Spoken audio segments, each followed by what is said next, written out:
सर्वप्रथम मैं कविता का सस्वर पाठ करूंगी, तत्पश्चात उसकी व्याख्या प्रस्तुत करूंगी। कविता का शीर्षक है पतंग।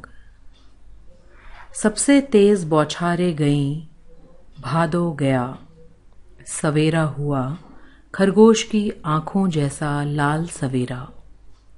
शरद आया पुलों को पार करते हुए, अपनी नई चमकीली साइकिल तेज चलाते हुए, घंटी बजाते हुए, जोर जोर से, चमकीले इशारों से बुलाते हुए, पतंग उड़ाने वाले बच्चों के झुंड को चमकीले इशारों से बुलाते हुए और आकाश को इतना मुलायम बनाते हुए कि पतंग ऊपर उठ सके। दुनिया की सबसे हल्की और रंगीन चीज उड़ सके। दुनिया का सबसे पतला कागज उड़ सके, बांस की सबसे पतली कमानी उड़ सके, कि शुरू हो सके सीटियों, किलकारियों और तितलियों की इतनी नाजुक दुनिया। काव्यांश में भादों का अर्थ भादो मास से है। यहाँ पर इसका अन्य अर्थ अंधेरा भी है। शरद से तात्पर्य शरद ऋतु से है और इसका अन्य अर्थ यहाँ पर उजाला है। झुंड का अर्थ समूह से है। इशारों का अर्थ संकेतों से है। मुलायम का अर्थ कोमल। रंगीन का अर्थ रंग बिरंगी। बांस एक प्रकार की लकड़ी। नाजुक का अर्थ है कोमल। किलकारियों का अर्थ है खुशी से चिल्लाना। प्रस्तुत काव्यांश में कवि ने मौसम के साथ प्रकृति में आने वाले परिवर्तनों व बाल मन की सुलभ चेष्टाओं का सजीव चित्रण किया है। कवि कहता है कि बरसात के मौसम में जो तेज बौछारें पड़ती थीं, वे समाप्त हो गई हैं। तेज बौछारों और भादो माह की विदाई के साथ साथ ही शरद ऋतु का आगमन हुआ। अब शरद का प्रकाश फैल गया है। इस समय सवेरे उगने वाले सूरज में खरगोश की आंखों जैसी लालिमा होती है। कवि शरद का मानवीकरण करते हुए कहता है कि वह अपनी नई चमकीली साइकिल को तेज गति से चलाते हुए और जोर जोर से घंटी बजाते हुए पुलों को पार करते हुए आ रहा है। वह अपने चमकीले इशारों से पतंग उड़ाने वाले बच्चों के झुंड को बुला रहा है। दूसरे शब्दों में हम यह भी कह सकते हैं कि शरद ऋतु के आगमन से उत्साह, उमंग का माहौल बन जाता है। कवि कहना चाहता है कि शरद ऋतु के आगमन से उत्साह, उमंग का माहौल बन जाता है।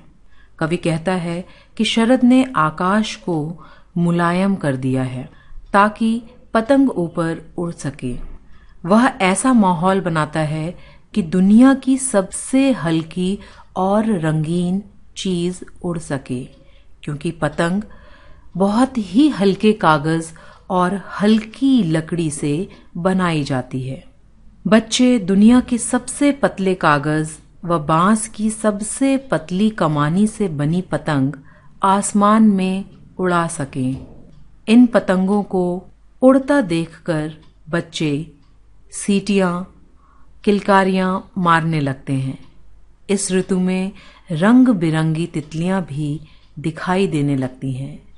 बच्चे भी तितलियों की भांति कोमल व नाजुक होते हैं। खरगोश की आंखों जैसा लाल सवेरा उपमा अलंकार का उदाहरण है। इस काव्यांश में उपमा अलंकार से तात्पर्य है जहाँ पर उपमेय और उपमान में किसी गुण के कारण तुलना या समानता करना संभव हो, वहाँ पर उपमा अलंकार होता है। अब इसमें दो चीजें आई हैं उपमा अलंकार में।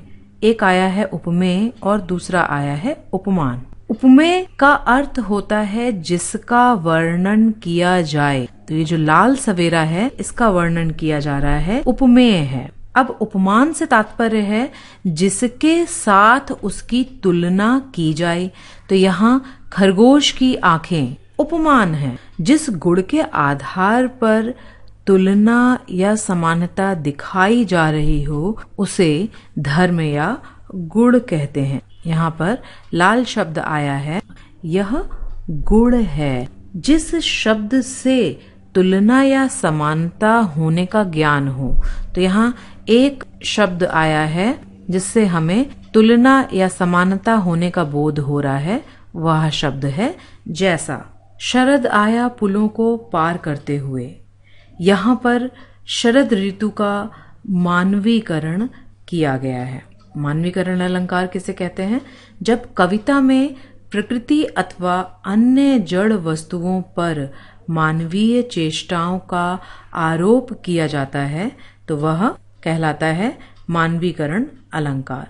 यहाँ शरद को साइकिल से पुल पार करके आते हुए चित्रित किया गया है, अतः यहाँ मानवीकरण अलंकार है। अपनी नई चमकीली साइकिल तेज चलाते हुए, घंटी बजाते हुए जोर जोर से, यह मानवीकरण अलंकार का उदाहरण है। चमकीले इशारों से बुलाते हुए और आकाश को इतना मुलायम बनाते हुए, ये सब मानवीकरण अलंकार के उदाहरण हैं। इस कविता की एक और विशेषता है, वह यह कि कवि ने इस कविता में बहुतायत से बिंब का प्रयोग किया है। आइए हम बिंब के बारे में समझ लें। अंग्रेजी के इमेज शब्द का रूपांतरण हिंदी में बिंब कहलाता है। बिंब किसी पदार्थ की प्रतिकृति या प्रतिच्छवि के लिए प्रयुक्त होता है। हमें यहाँ समझ लेना होगा कि प्रतीक एवं बिंब में भिन्नता होती है। प्रतीक से तुरंत मन में कोई भावना जागृत होती है, किंतु बिंब से मस्तिष्क में किसी वस्तु का चित्र उभरता है। प्रायः हम किसी भी वस्तु को इंद्रिय अनुभूति के आधार पर ही समझ पाते हैं या फिर पहचान पाते हैं, लेकिन जब काव्य में हम इसी इंद्रिय अनुभूति के आधार पर वस्तुओं को समझते हैं तो वह बिंब कहलाता है।